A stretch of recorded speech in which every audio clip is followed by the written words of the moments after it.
des appareils que les astronautes portaient sur leur poitrine. Jan Lundberg a conçu ces appareils. Une fois sur la surface lunaire, en tenue et avec l'équipement de survie, ils ne pouvaient pas voir les appareils. Ils ne pouvaient pas pencher leur tête assez bas. Ils n'avaient pas de viseur. Ils devaient viser en déplaçant leur corps.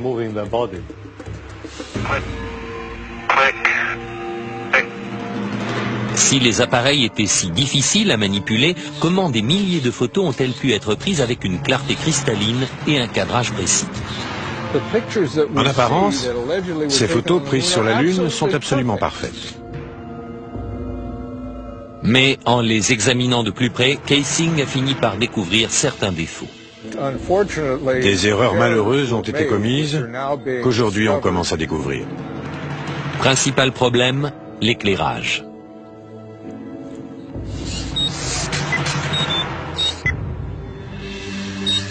Sur la Lune, la seule source de lumière pour les astronautes était le Soleil.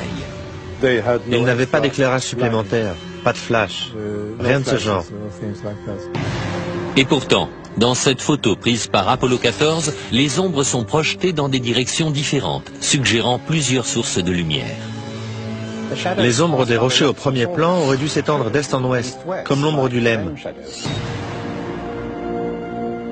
Dans cette photo prise par Apollo 17, les ombres s'étendent aussi dans des directions différentes. Normalement, dans la lumière du soleil, les ombres sont toujours parallèles les unes aux autres. Elles ne se coupent jamais. Les partisans de la thèse du complot disent que ce ne sont pas seulement les ombres qui révèlent l'utilisation de lumières artificielles, mais aussi ce qui a été photographié dans les ombres. Prenons un exemple. Voici un astronaute qui descend dans l'ombre imposante du module lunaire. Et pourtant, son corps entier est toujours visible. Comment se fait-il qu'il ne soit pas drapé d'obscurité? Voici la même manœuvre lors d'une autre mission Apollo. Ici aussi, l'astronaute est fortement éclairé dans ce qui est de toute évidence une ombre obscure. Et dans cette image-ci, le soleil est juste derrière l'astronaute, le contour de sa silhouette devrait être imprécis, et pourtant on reconnaît les moindres détails de son costume. On dirait qu'il est sous un projecteur. Mais je ne peux pas l'expliquer. Ça m'échappe. Et pour finir, dans cette image où le soleil est derrière le module lunaire, l'avant du vaisseau est clairement visible.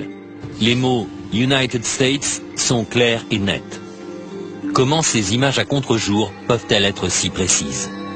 Parce qu'il y a plus d'une source de lumière, ce qui veut dire qu'ils ne sont pas sur la Lune. Mais la NASA réfute tous ces arguments. On conteste beaucoup l'authenticité des photos prises par Apollo. Et les objections sont si nombreuses que ce serait une vraie perte de temps de répondre à chacune d'entre elles. Mais ce n'est pas tout. Pourquoi certaines de ces images, prises à des moments différents et en des endroits différents, présentent-elles un arrière-plan identique? Ces deux photos semblent avoir les mêmes montagnes pour toile de fond. Et pourtant, le module lunaire n'est présent que sur l'une d'entre elles. Ce qui est tout simplement impossible puisque le LEM ne s'est jamais déplacé et que sa base est restée sur la Lune.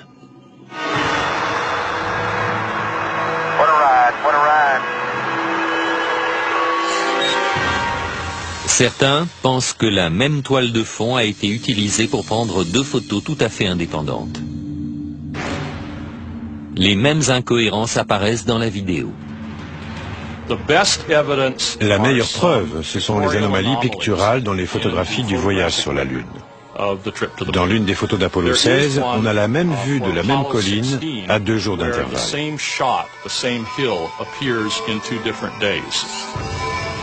Cette vidéo a été prise lors de la première des excursions lunaires d'Apollo 16. Et celle-ci, le jour suivant, à un autre endroit. La NASA prétend que le deuxième site était à 4 km, mais si l'on superpose les deux vidéos, les sites se révèlent identiques. Les partisans de la théorie du complot voient là une preuve que nous ne sommes pas allés sur la Lune. Pour leurs adversaires, c'est juste une erreur de montage. Les partisans de la thèse du complot soutiennent qu'un examen plus détaillé des photographies révèle des preuves de trucage.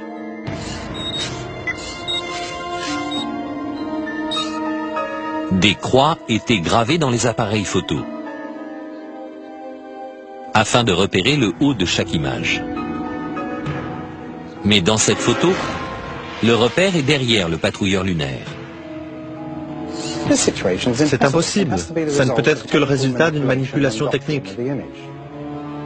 Et sur cette photo d'Apollo 11, le matériel au premier plan recouvre la croix.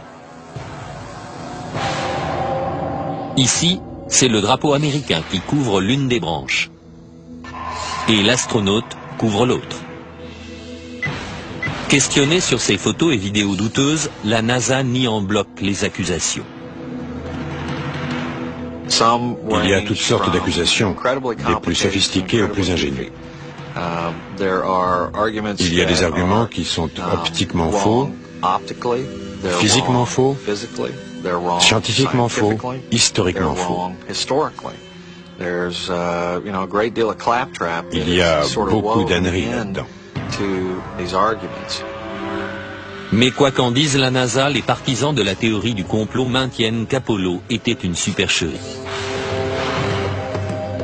Après avoir regardé toutes les photos et tous les films, je suis absolument convaincu que nous ne sommes pas allés sur la Lune. Je suis prêt à jouer ma vie là-dessus. Et maintenant, la tragédie frappe le projet Apollo. Le projet pouvait être tué dans l'œuf. 3 astronautes sont morts dans une simulation de vol, mais était-ce un accident? Il allait sonner la fin de tout le projet. Les astronautes pouvaient-ils survivre à un voyage à travers l'espace interplanétaire? Avant même d'être à mi-chemin de la Lune, ils auraient reçu une dose de radiation mortelle.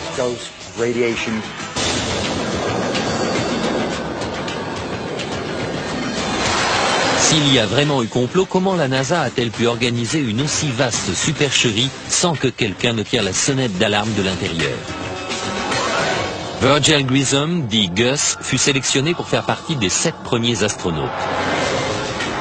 Père de famille et vétéran de plusieurs vols spatiaux, ce héros national allait sans doute être choisi pour être le premier homme à marcher sur la Lune. Mais Grissom était aussi un adversaire déclaré du programme spatial. Il aurait affirmé « Quelqu'un va être tué ». Malheureusement, les pires craintes de Grissom se sont réalisées. Le 27 janvier 1967, 2 ans avant le premier alunissage, Grissom et son équipe embarquèrent dans la capsule Apollo 1 pour une simulation grandeur nature. Les problèmes ont commencé presque immédiatement. D'abord avec les systèmes de communication.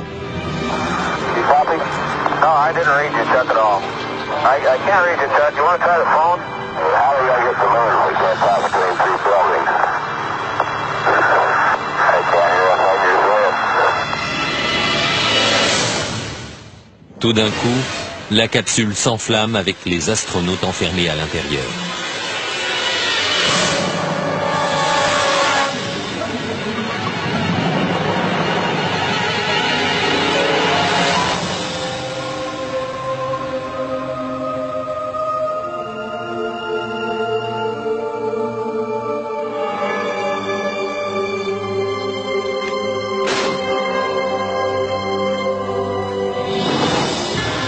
Gus Grissom, Ed White et Roger Chaffee ont perdu la vie avant même de quitter la rampe de lancement.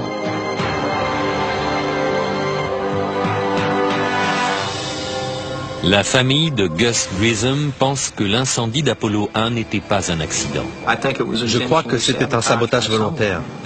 Je me demande encore ce qu'on a découvert au cours de l'enquête sur l'accident et ce qu'on en a fait, si la CIA était impliquée ou le FBI ou d'autres. Mais je sais que c'était volontaire. La famille de Grissom ne sait pas qui est responsable de sa mort ni pourquoi ça s'est passé. Mais ils disent que la NASA est au courant.